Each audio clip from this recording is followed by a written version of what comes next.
Hi, I'm going to show you how you can create amazing listing images for your Amazon product using ChatGPT's Codex. Now, Codex was actually used for coding, right? It's still used for coding and creating websites and so on. But a lot of you don't know that you can actually use this to create amazing images. And that doesn't have to be limited to just Amazon. You can use it for any platform, including Shopify, eBay, so on, and even TikTok, right? We're going to jump right in.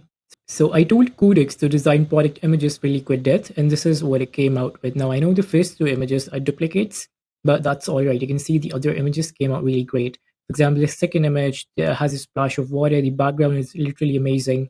The third image had some different features, callouts.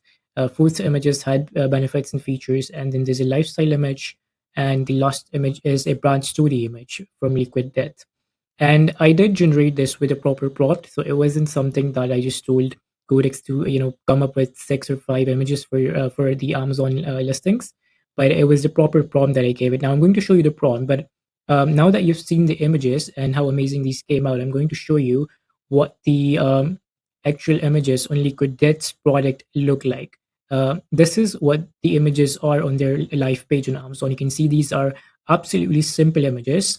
They have no whatsoever feature callouts. But the brand is so huge that it sells no matter what. It still sells like 10,000 plus units just on this parent, and they don't even have to do proper images on this one. This is something that is limited to only bigger brands. Don't think that your brand is going to do well without doing proper images or without having proper optimized images on your listing, right? I'm now going to show you what it made before. So I told Codex to create another listing design, but this was meant for a generic brand. This wasn't meant for Liquid Death. I just gave Liquid Death's images as a reference. They were just raw images that I picked from Amazon. For example, I told Liquid Death that this is a competitor that I want to launch against my product, and I want some of the images that would look like Liquid Death's images. Although they have very simple images on Amazon, but it designed amazing images. So, for example, this was the first image, the main image with the white background. This was the second image that came out. This is the third image. You can see it's comparing two different water bottles. This is a benefit callout feature image, and this is an image that shows different reviews. Now, these reviews are not real, and I told it not to pick up real reviews from any of the listings on Amazon because that's not allowed. So, you can't use comparator reviews in your listings. And then this image is a lifestyle image very similar to what we saw before. And then this is a comparison image comparing your product versus typical drinks. Now, this one is really useful. If you're trying to list your product, you have to compare your product against all the other simple products out there. And then last but not the least, it's another lifestyle image with a simple tagline. You can see how perfect the background comes out to. Now I'm going to show you the prompt that I used for this. It wasn't a simple prompt.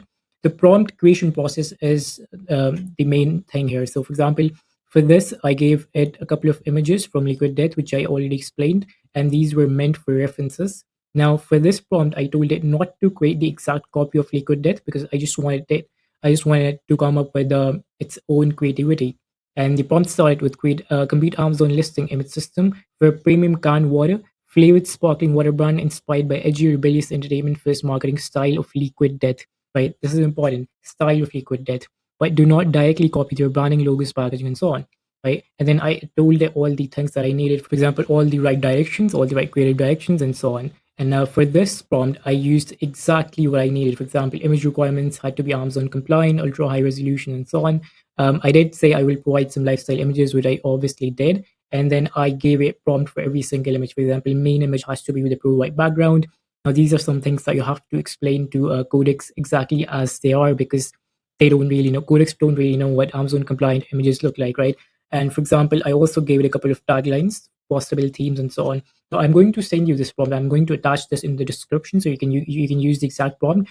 But this will be sort of a prompt that you'll have to edit. You'll have to edit a lot of things. For example, brand voice. For example, how many images you need. A couple of taglines if you can provide those to Codex, and obviously the raw images as a comparator reference if you can pick any of your comparator from Amazon. And then these were the images. That's the whole process of creating amazing images using Codex. Something that I wanted to point out is that you have to connect this to Figma. So you have to connect ChatGPT's Codex to Figma, and the way that you can do this is you'll go to plugins. This will take you to search plugins. You'll simply type Figma. By the way, Figma has a free account, so you don't need to pay anything to Figma. You can just simply create your account using your email on Figma first, and then you can connect it with the ChatGPT's Codex. and you'll simply click here. There will be an add-on button. I don't have it right now because it's already added, and that will take you to Figma to log in, and then it would be connected to your ChatGPT's Codex, right? And then you can give the prompt and the right creative assets, and it'll start creating images. Now, something that I would advise is to create all the images in one prompt, like I did, rather than giving a single prompt for every single image, which is going to take a lot more of your time, and it's going to be a hassle if it doesn't create the right image for you. The best thing that I like about this is that it created all these images in literally less than 5 minutes, and I was just using one single prompt. It wasn't multiple prompts. That's the best thing about it. That was the whole process. I'll attach the prompt in the description below. Make sure to like and subscribe if you liked the video. Thank you so much.